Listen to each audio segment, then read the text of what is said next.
I am David, 58 years old. And on the day my daughter Lisa got married, I stood up in the middle of her reception and embarrassed her in front of everyone. At least, that's what she thought I was doing. I remember the sound first. The delicate clink of a fork against a wine glass. Laughter fading, music softening. Guests turned to me, expecting a father's toast, sweet, safe words about love, blessings, and family. But my throat was dry, and the words that came out were nothing anyone expected. "Lisa," I said, steady and sharp, "you're making a mistake." The air froze. My daughter's face flushed bright red. She leaned close enough to whisper through gritted teeth, "Dad, please, stop. You're embarrassing me." A ripple of nervous laughter ran through the tables. Chairs scraped. Phones came out, little glowing eyes, recording my shame. And for a second, I felt small, smaller than I'd ever been. But then my hand brushed the inside of my jacket. Inside was the truth, proof of stolen money, hidden accounts, dirty deals. Lisa thought this was about pride. But tonight was about revenge. And when I reached into my pocket, Ethan, her new husband, just smirked. He thought he was untouchable. He was wrong. You know, maybe you've been in a moment like this yourself. A family gathering, a wedding, maybe even a birthday, and you had something heavy on your chest. You knew if you spoke up, people would hate you for it. But if you stayed silent, it would eat you alive. That's where I was, standing at my daughter's wedding with proof in my pocket that could destroy everything. So let me ask you, if it were you, would you have spoken up? Or would you have swallowed the truth just to keep the peace? Before I tell you exactly what happened next, hit that subscribe button, drop a comment, and share your answer. Because trust me, this story only gets darker. After that night at the wedding, you might wonder, why was I so certain? Why was I ready to risk humiliating my daughter in front of every guest she invited? The truth is, my story didn't begin at her wedding. It began decades earlier, in the kind of place where you don't just build a business, you build your entire life on it. I owned a repair shop back then. Small at first, just 2 bays and a handful of tools, but it was mine. I knew the smell of oil on concrete, the burn of welding sparks, the way grease got into the cracks of your hands no matter how hard you scrubbed. Customers trusted me, and I took pride in that trust. But I wasn't alone. Richard was there, my so-called partner. If I was the muscle, he was the mouth. Where I stayed quiet and let my work speak for me, Richard charmed everyone. Clients, investors, suppliers. He had the kind of smile that made people forget to ask the right questions. I used to envy him for that. Thought it balanced us out. Thought we were stronger together. I was wrong. Richard wasn't balancing me. He was bleeding me dry. Slowly, quietly, setting up companies I didn't even know existed, routing payments through accounts that carried names like Gold Star Holdings or Eastwind Partners. Harmless sounding, right? But each one was just a bucket to catch the money flowing out of our shop. By the time I caught on, I was already drowning. The shop wasn't just broke. It was gutted. And the man I'd trusted like a brother walked away with pockets full while I was left holding debts that weren't even mine. It's one thing to lose money. It's another to lose your name. Clients whispered. Friends distanced themselves. Even family stopped calling, afraid they'd be asked for help. But through all of it, Lisa was there. She was too young to understand everything at the time, but she understood enough. She saw the foreclosure signs. She saw me working double shifts. She saw me come home bone-tired, trying to smile through it so she wouldn't worry.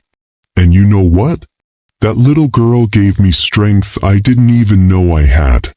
When I tucked her in at night, I'd tell her stories, not fairy tales, but stories of people who never gave up, who kept fighting even when the odds were impossible. Maybe I was telling them to her, or maybe I was telling them to myself. I swore to her, one quiet night when she asked me if we were ever going to be normal again, that I'd do everything in my power to give her a better life. That even if I had nothing, I'd make sure she had everything she needed. That promise became my fuel. Years passed. I took any job I could. Night shifts unloading freight, side work repairing engines and driveways, sometimes 3 jobs at once. The kind of work that tears up your back and makes your hands ache in the winter. But I kept going because every dollar meant Lisa could go to a better school, live in a better neighborhood, stand a chance at the life I felt I'd failed to protect. And she did. She blossomed. Got into university. Studied hard. Made connections I could never dream of. She had friends whose parents wore suits instead of coveralls. And I was proud, so proud, but I could also feel the gap growing between us. She didn't carry my scars. She didn't smell oil and remember betrayal. She saw the world as open, full of opportunities. And maybe that's how it should be. Children shouldn't have to carry their parents' battles. But it made me vulnerable. Because when Ethan came into the picture, she didn't see what I saw. The first time I shook his hand, I felt that old, familiar chill in my gut. His smile was too polished. His words too careful. He had the same ease Richard had, that ability to make you feel like you were the only person in the room, while he was already planning how to use you. He came from money. At least, that's what everyone said. Investments. Family wealth. A string of successes. He wore confidence like armor. Lisa's eyes lit up when she talked about him, and I wanted to believe her joy. But deep inside, I kept seeing shadows of Richard every time Ethan walked through the door. At dinners, he'd dominate the conversation, always with some vague story about closing a deal or moving assets. When I asked what he actually did, the answers shifted. Consulting, mergers, capital ventures, words that sounded impressive but landed hollow. One night, while helping Lisa with some of the wedding paperwork, I spotted it. A company name printed at the bottom of a vendor contract. It stopped me cold. Eastwind Global Partners. I'd seen it before. Not in this exact form, but close enough. Same style. Same shell pattern Richard used decades ago. A fake company that existed only to move money from one place to another until no one could trace where it came from. My palms went sweaty. Could it be coincidence? Maybe. There are thousands of companies in the world with generic names. But that itch in my brain wouldn't go away. That night, long after Lisa went to bed, I sat down at my old computer. Started digging. Database after database. Late hours scrolling through business records that most people would find boring. But to me, every line was a clue. And slowly, a picture started forming. Ethan's name didn't appear directly, of course. Men like him never put their name on the dirty work. But his associates? His partners? They were tied to companies that looked an awful lot like the ones that had once drained my own business dry. I tried to talk to Lisa about it. Over dinner one evening, I asked, "Honey, do you really know where Ethan's money comes from?" She laughed. Not cruelly. More like I was being silly. "Dad, you worry too much. Ethan's not Richard. You can't compare the two." Her words stung. Not because she meant to hurt me, but because she didn't see the scars I carried.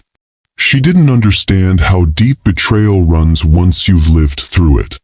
To her, I was just being overprotective. Lisa, I said softly, I've seen men like him before. They look perfect on the outside, but underneath. Enough, Dad. Her voice cut sharp, her eyes tired. I love him. I trust him. Can't you just be happy for me? That was the end of the conversation. But it wasn't the end of my suspicions. Because a few nights later, I found something undeniable. A payment. Small, almost invisible. Routed through 3 different shells, but I followed it. And at the end of the trail, Ethan's signature. Not hearsay. Not suspicion. Proof. Proof that my daughter was about to marry a man cut from the same rotten cloth as Richard. Proof that she was walking blindfolded into the kind of empire that had destroyed me once already. I leaned back in my chair, staring at the glowing screen, my hands trembling. It wasn't paranoia. It wasn't bitterness. It was real. And in that moment I knew I couldn't stay silent. Not again. You don't look for ghosts from the past unless you're ready for them to follow you home. That's what I kept telling myself as I dug deeper into Ethan's world. After finding that first proof, I knew I couldn't do this alone. My memory was sharp, but the world of offshore accounts and shell companies had only gotten more complicated since Richard destroyed me years ago. So I reached out to someone I hadn't spoken to in a long time. An old friend, Mark, an accountant I used to trust with everything. Mark wasn't surprised when I called. In fact, he sighed, almost like he'd been expecting me. David, you've never been able to let the past go, have you? He said. No, I admitted. But this isn't just the past. It's Lisa's future. And if I'm right, Ethan is another Richard in a better suit. There was a long pause. Then Mark said, all right, bring me what you've got. So I did. For weeks, my nights blurred together. During the day, I tried to play the role of a proud father, nodding through wedding preparations, smiling at relatives who asked me how proud I was. But when the sun went down, I sat hunched over Mark's kitchen table, stacks of papers and a glowing laptop between us. He showed me how to follow the money, transfers that skipped across countries like stones on water, fees labeled as consulting services, payments to charities that didn't actually exist. Every breadcrumb led to another. And the deeper we dug, the more Ethan's name lurked in the shadows. Never directly. Always behind a layer, or 2 or 5. But there was no doubt. His fingerprints were on this. The realization didn't give me relief. It gave me fear. Because if Ethan had gone to such lengths to hide it, what would he do if he discovered me digging it up? I didn't have to wait long to find out.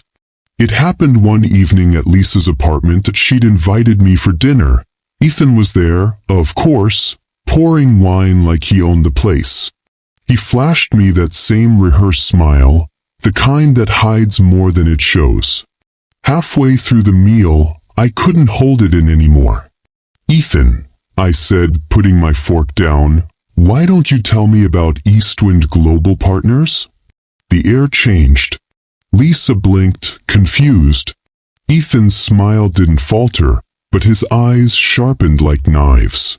I'm not sure I know what you're talking about, he said smoothly. Is this another one of your suspicions, David? Lisa frowned. Dad? I leaned forward. I've seen the documents. Transfers. Fake charities. Don't lie to me. For a moment, the mask slipped. His jaw clenched just a little. But then he chuckled, shaking his head like I'd just told a bad joke. Lisa, he said, turning to her with that same false warmth, your father's been through a lot. Sometimes, when people suffer betrayal, they start seeing ghosts everywhere. It's understandable. Her eyes softened, not for me, but for him. "Dad, please," she said quietly. "Don't do this." I wanted to scream, to shake her. But all I managed was, "Lisa, you have to trust me. He's not who you think he is." Ethan reached across the table, placing his hand over hers. "What she thinks, David, is that she's happy. And maybe that's all that matters, isn't it?" The rage that burned inside me was almost unbearable. But I couldn't say more without driving Lisa further away. So I swallowed my words, every one of them tasting like poison. After that night, everything shifted.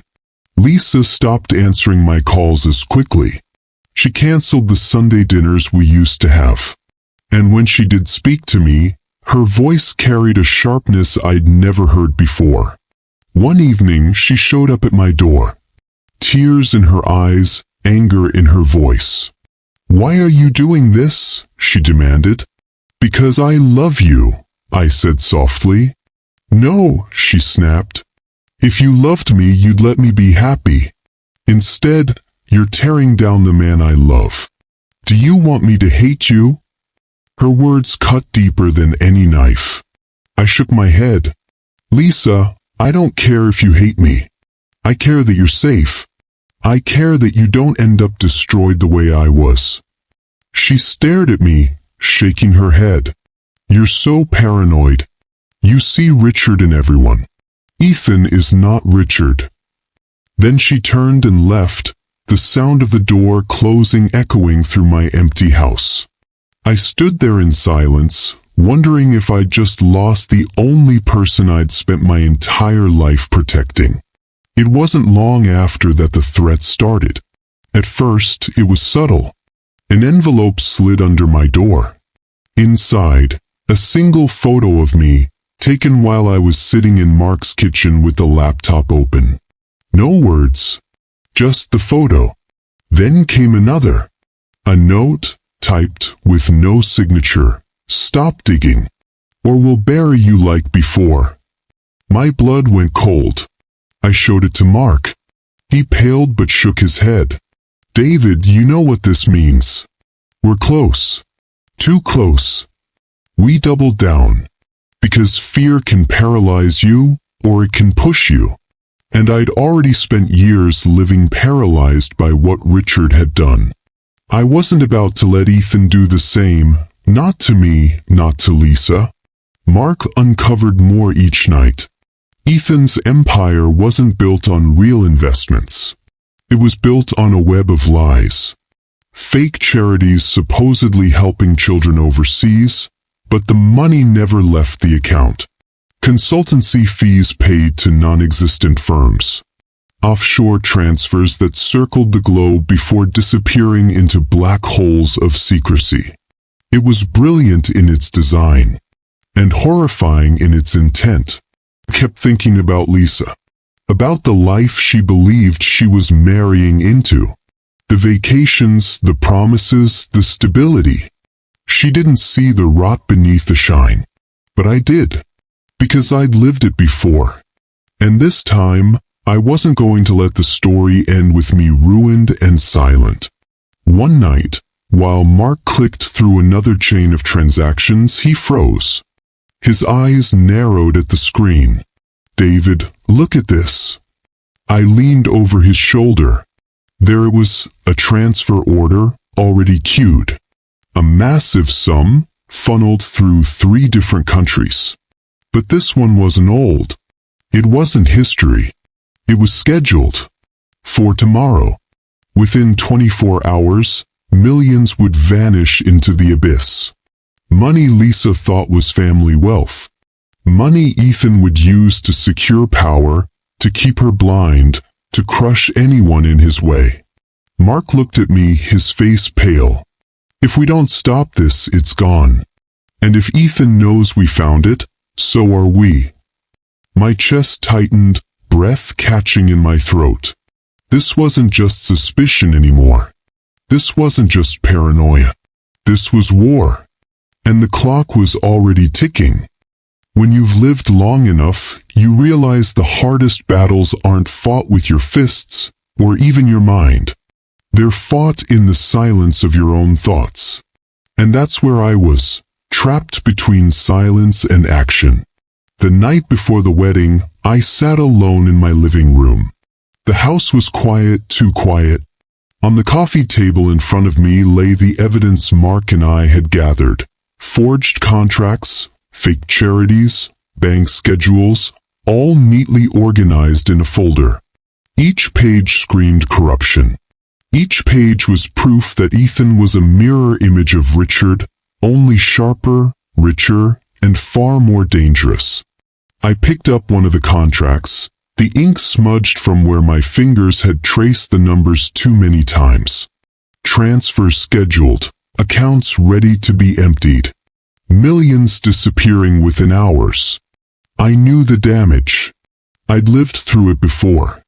If I stayed silent now, Lisa's future would be built on sand. The same sand that had swallowed me. But then I thought about her. My daughter. Lisa had dreamed of this day since she was a teenager. The flowers, the dress, the music. She wanted her father to walk her down the aisle, smiling. She wanted love, joy, and pride.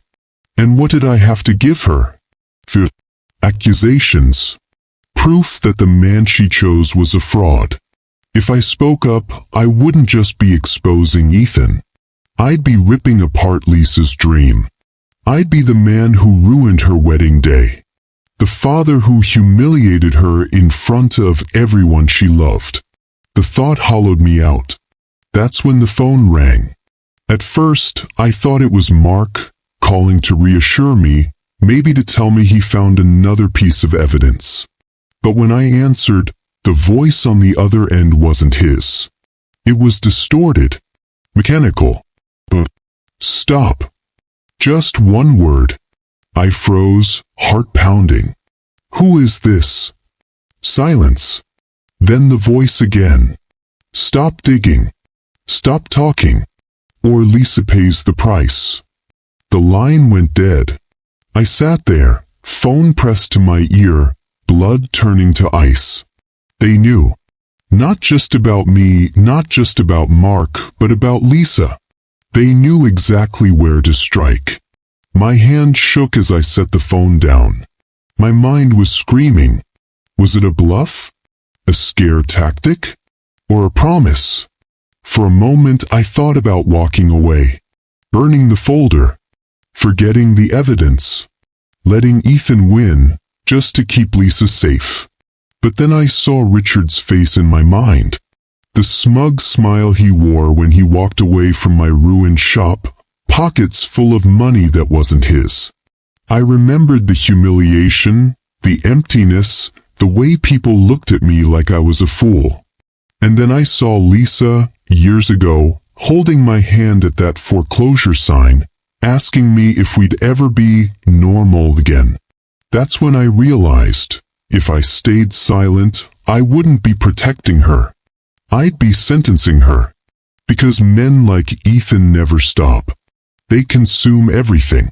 And sooner or later, Lisa would be the one left in ruins. Like me. I poured myself a drink, hoping it would steady the storm in my chest. But it didn't. It only sharpened the edges of my thoughts. Silence meant keeping Lisa's wedding beautiful, picture perfect.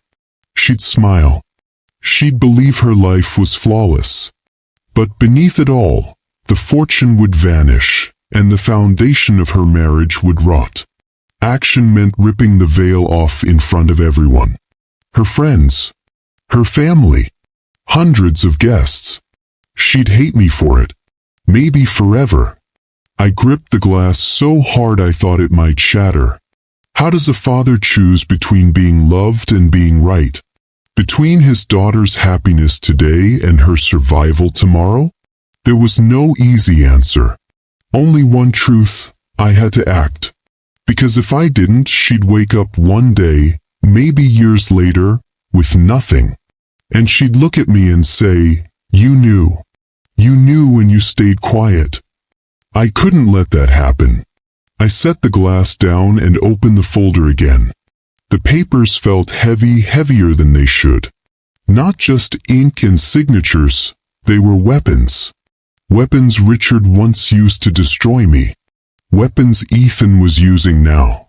But tonight, they'd be mine. For the first time in decades, I didn't feel like a victim. I felt like a man with a mission. "Call Mark." "It's time," I told him. "David, think carefully." "No," I interrupted. "I've thought enough. If I stay quiet, Ethan wins. If I speak, maybe I lose Lisa. But at least she'll know the truth."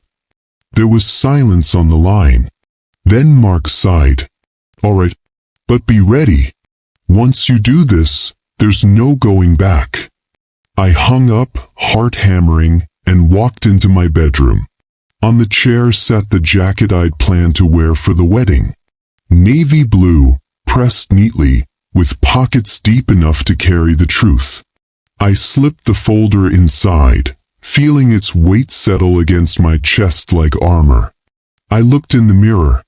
My reflection stared back, older, worn, but steady.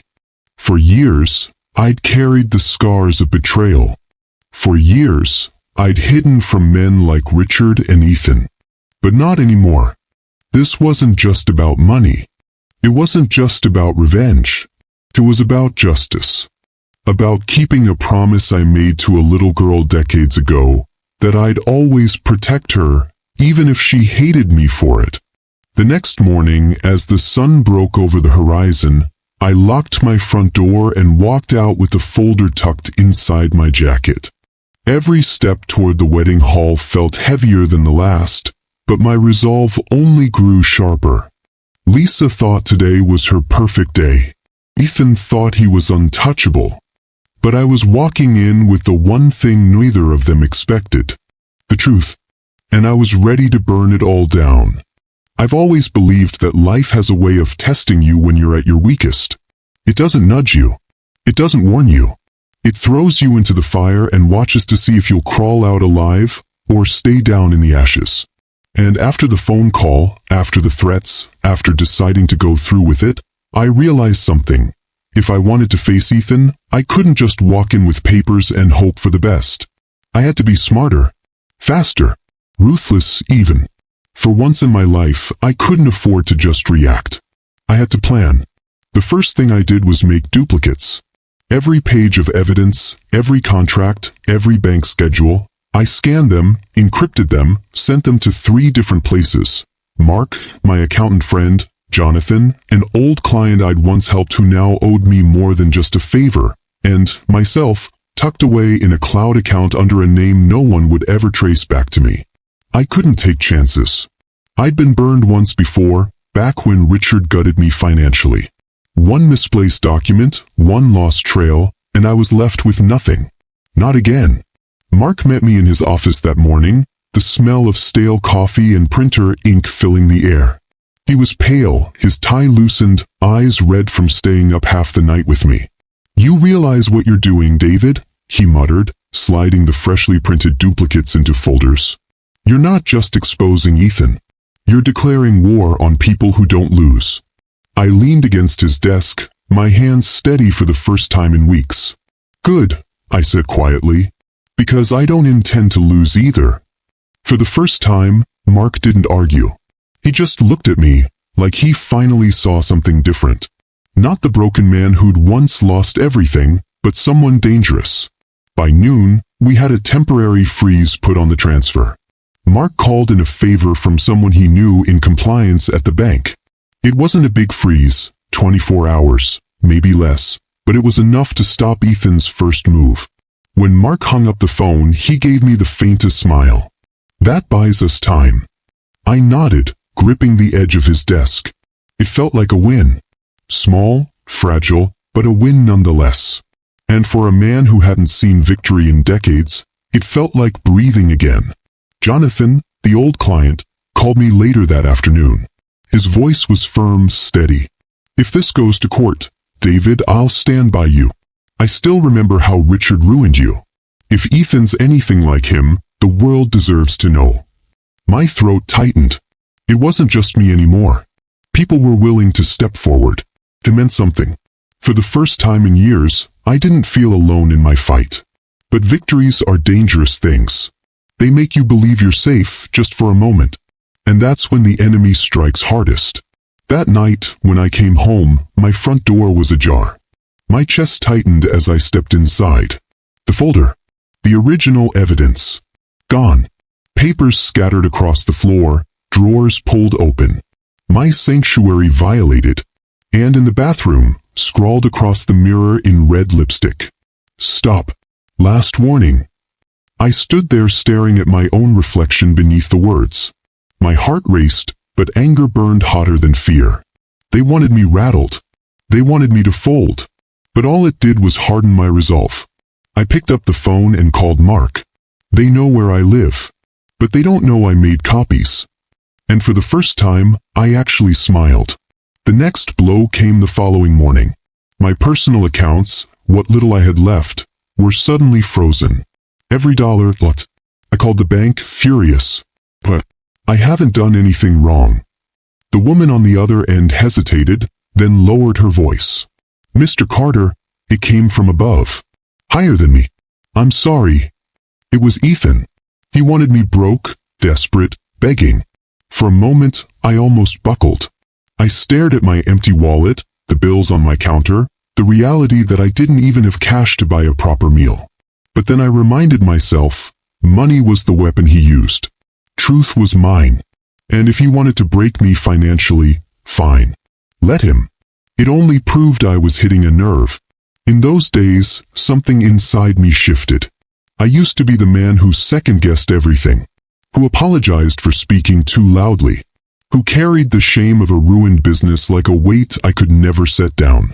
But now, every threat only sharpened me. Every setback only taught me to adapt.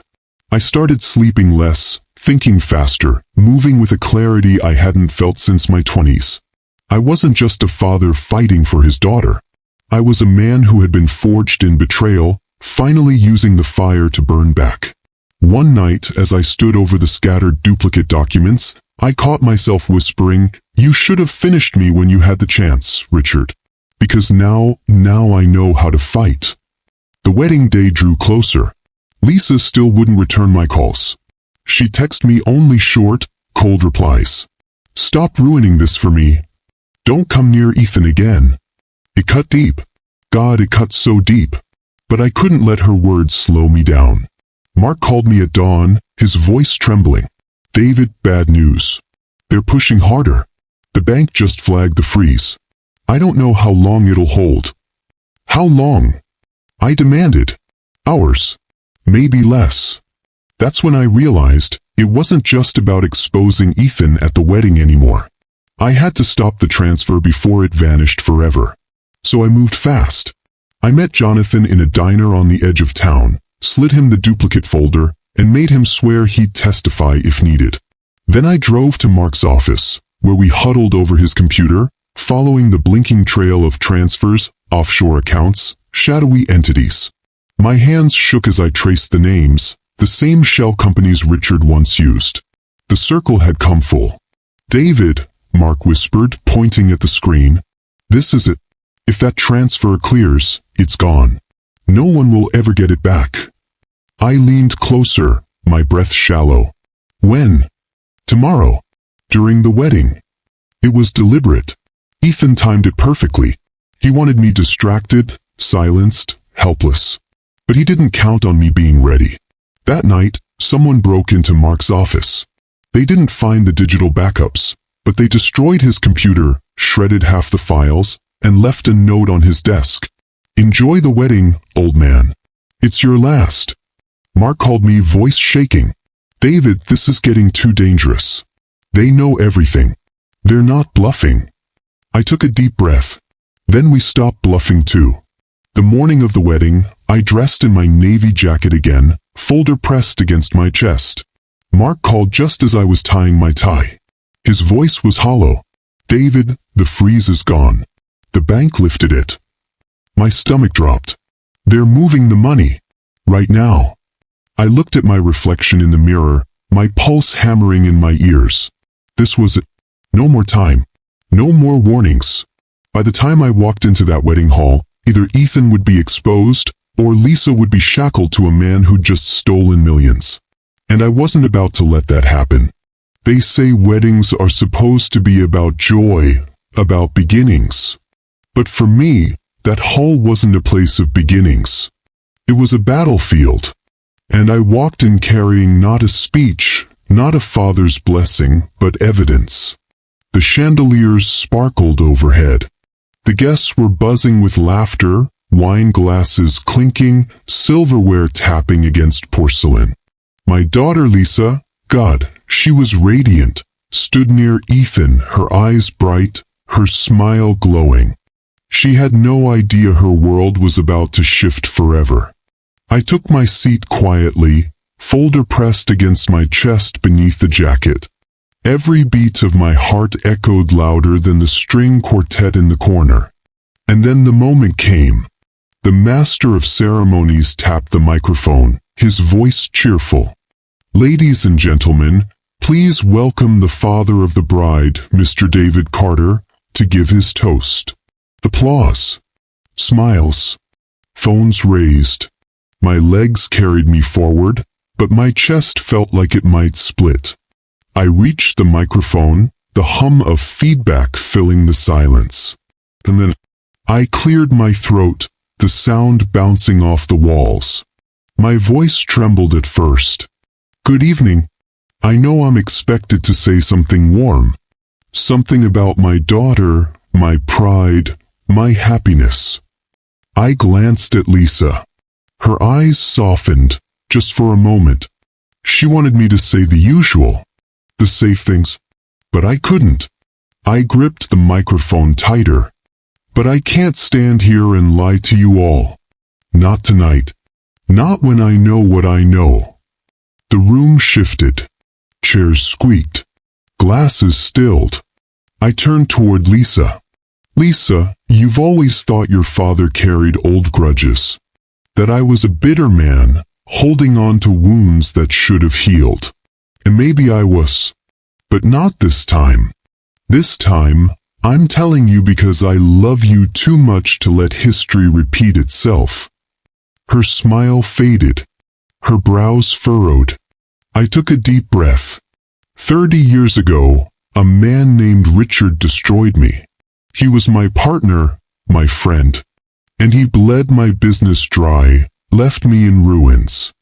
I swore I'd never let another man take from me what I built, what I loved. The crowd shifted, whispering. "And when you brought Ethan into our lives, Lisa, I wanted to believe he was different. I prayed he was. But I've seen this pattern before. The charm, the wealth, the polished smile." I pulled the folder from my jacket. My hands were steady now. "Ethan is Richard all over again. And I can prove it." Gasps rippled across the hall. Lisa's face went pale. Ethan's confident grin faltered for the first time. I held the folder up. Contracts. Transfers. Shell companies. Offshore accounts. This man isn't just a groom. He's a thief. A fraud. And everything you see here, I tapped the folder, backs it up. Ethan's voice rang out, smooth as silk. "David, stop this nonsense. You're embarrassing your daughter." But before he could continue, I nodded to the back of the hall. Mark stood there with his phone raised, a quiet signal. At that exact moment, he pushed the evidence out, emails, contracts, transfers, blasted to journalists, investigators, and yes, even some of the very guests in that hall. Within seconds, the air was thick with vibrating phones, buzzing notifications. Heads dropped, eyes widened as screens lit up. Guests began whispering, reading aloud pieces of damning text. One woman gasped, "Oh my God, it's all here." Another muttered, "This is real, it's all over Twitter already." The tide was turning, and Ethan knew it. Ethan stepped forward, his voice still velvety, but sharper now. This is ridiculous. Old documents, doctored signatures. He's delusional, can't you all see that? Lisa turned to him, her eyes searching, desperate. Ethan, you tell me it's not true. He laughed, but it rang hollow. Of course it's not true. This is a bitter old man clinging to his failures, trying to ruin your happiness because he can't find his own. The crowd murmured, divided. Some nodded, unsure. Others glared at him with suspicion. I didn't flinch. You can try to charm them, Ethan. You can try to charm her. But numbers don't lie. Signatures don't lie. And the bank. My phone buzzed in my pocket. I pulled it out, put it on speaker. Mr. Carter? It was the compliance officer Mark knew. This is to confirm. The accounts tied to Ethan's shell companies have been frozen pending investigation. The crowd gasped again. Lisa's hand flew to her mouth. Ethan's face went white. I leaned closer to the mic. So tell me, was that also my imagination? The journalists in the back of the hall started firing off questions. Mr. King, did you funnel money through Westbridge Holdings? Did you fabricate charity donations? Cameras flashed. Guests stood, phones recording. Ethan's mask cracked. The calm slipped, replaced by raw anger. His jaw clenched. His fists curled. Enough, he roared, his voice echoing through the hall. This is a wedding, not a circus. But it was too late. The whispers had turned into a storm. Lisa stepped back from him, her eyes wide with betrayal. You lied to me, she whispered. All this time. He reached for her arm, but she pulled away, trembling. Don't touch me. I stepped forward, my body between them. For once, I didn't feel weak. I didn't feel ashamed. I felt like a father who finally did his job. Ethan's composure shattered. His voice rose, desperate, almost feral. You think you can destroy me? I built this empire. I am this empire. And then in a flash, he lunged at me. His fist swung, connecting with my jaw. The crowd screamed. Glass shattered. Security rushed in, grabbing him, pulling him back as he fought like a trapped animal. You'll regret this, David. You'll all regret this. But it was over. Phones filmed everything. The bank had confirmed. The documents were everywhere. His empire was crumbling in real time, and everyone in that hall knew it.